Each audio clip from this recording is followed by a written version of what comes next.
am truly between you and lunch, so I'm gonna keep it short. I was given 4-page script. I'm not gonna carry it with me on the stage, so I'll keep it short. Thank you so much for your time. It's a pleasure that you all are here. I know it's that moment of the day that you are not really interested in what I have to say, but do give me a few minutes because the agenda that I have is really to talk about the ever complex world of digital. We are trying to navigate that world in this digital train in 2023. And it's really important to figure out how that decluttering of that world needs to happen. One of the key challenges of that is really about privacy, the data, and we've had eminent speakers talk about it throughout the morning, so I'm not going to spend the time trying to explain to you why it is important. But what is happening is the consumer behavior continues to shift, and the ecosystem is evolving, and it's imperative on the consumers, on the marketeers, on the agencies to make sure that they take proactive steps to ensure that they are staying ahead, if not ahead, at least at pace with that change. And it's important to keep pace because if you are not there, it is for the consumer to choose and decide whether they want you to be part of their lives. And this is more evident in today's time than ever before because, as you heard the last panelist say, that consumers have the final choice. It's not the marketeers, it's not the agencies, it's not the publishers. It is really the consumers. And it's sort of outdated when we talk about what are the preconceptions. What is it that the consumers choose to do?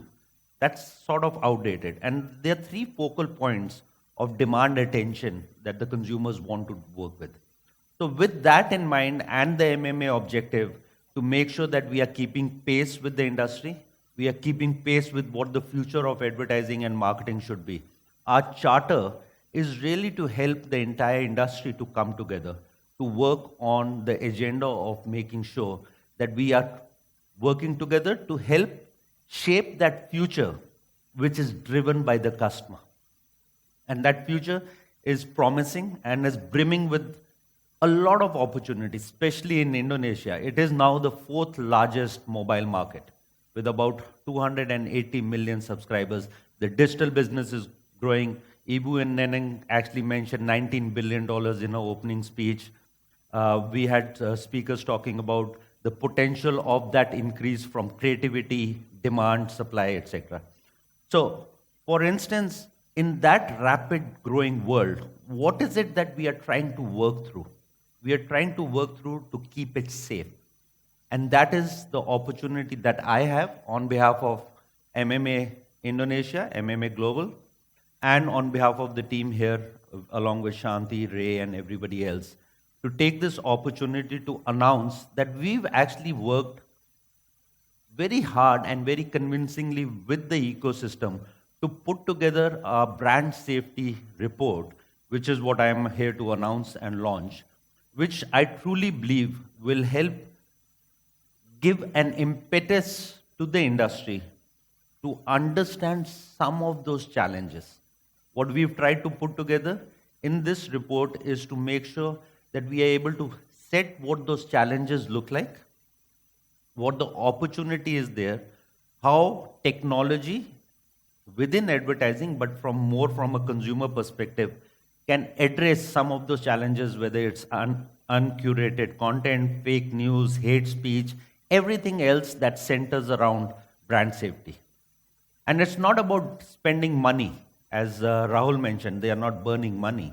It is really about figuring out ways of building for the long term, building for a world which is cookieless world.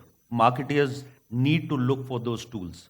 So I strongly urge all of you in the room, marketeers, advertisers, to look at this brand safety and MarTech report. If I can have my slides, which we are launching today. This is the QR code which you can use to download the report. This will be shared with you and sent to you, all of you.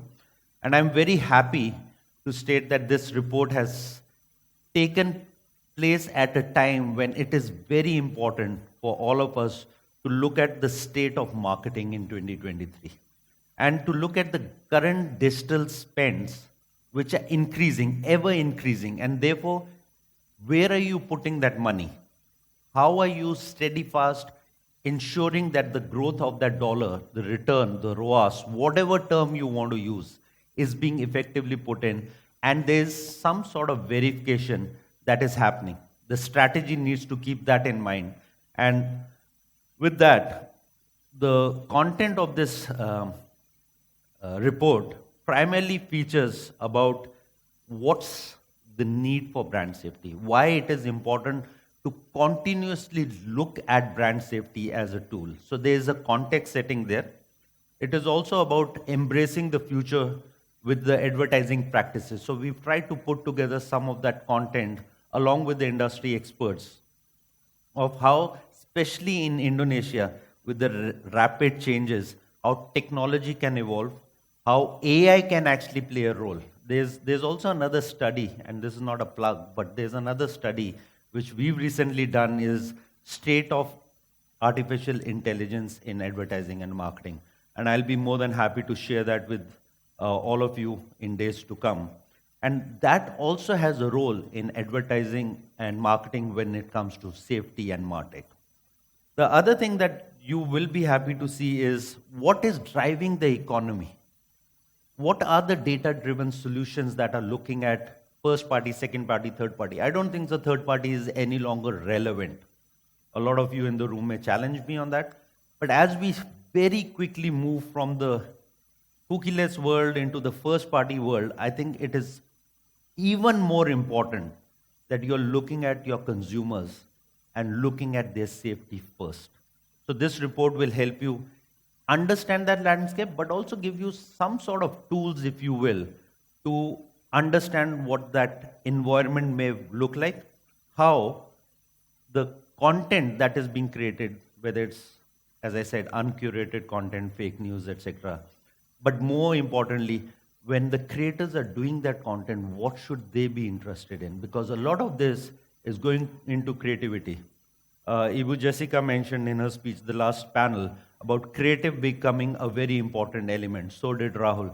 So creativeness, and even in the previous session, Guy from Nestle actually mentioned that creative is an important element going forward. But creativity comes from content creators, and they also need to be aware of that those challenges of brand safety, etc. So you'll see a sum of that. And the session that we spoke about, which is retail media or omni-channel. Again, as you can see, there's a theme here. The entire day is also being constructed in a manner which links back to this report on retail media, omni-channel, and where do you occupy the data? Where do you capture the data? And how do you spend that data? That is the omni-channel that we have, and you have some of those insights of that in this report too. So I do hope you will find this report interesting, valuable, challenging at some times, but most importantly, some sort of a framework, some sort of a wireframe for you guys to at least start thinking. Indonesia now is at that stage where the digital is starting to mature. And with the mature audience, these are certain things which will become important. I would even go to an extent say critical. When market is not mature, things like brand safety, spam, etc., people are not really bothered about. The dollar value is very small. But as the dollar value increases, regulators start paying attention, marketeers start paying attention. And if the ecosystem is not geared for that, that's when the problem happens. So you don't want your business to suffer because you've kind of over-seemingly ignored the fact that this is an important element. It doesn't contribute directly to the returns. I understand and I appreciate. So does the industry. But if it's not done well, it can jeopardize the results that you may have. So in order to avoid that and to continuously look at your own growth and the industry's growth, I think it's important that we all start paying attention to it. So don't stop paying attention to brand safety. And it's really important. If I can have my next slide, I would like to take this opportunity also to thank, can we move to the next slide?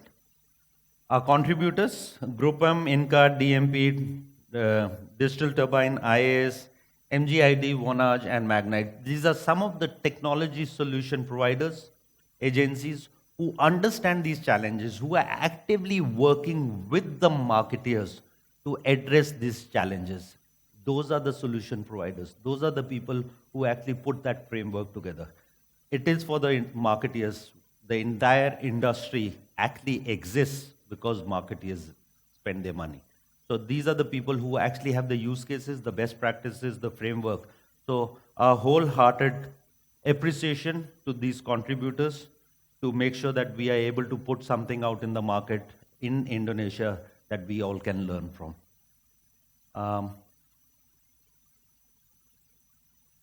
Next slide, please. So once again, thank you, all of you. Please do scan this QR code. I'm sure this report will help you in a small manner today, but for a significant growth opportunity that you have in your business. And I won't take more time. Lunch is served. I hope you have a wonderful day ahead, and thank you once again for coming. Thank you very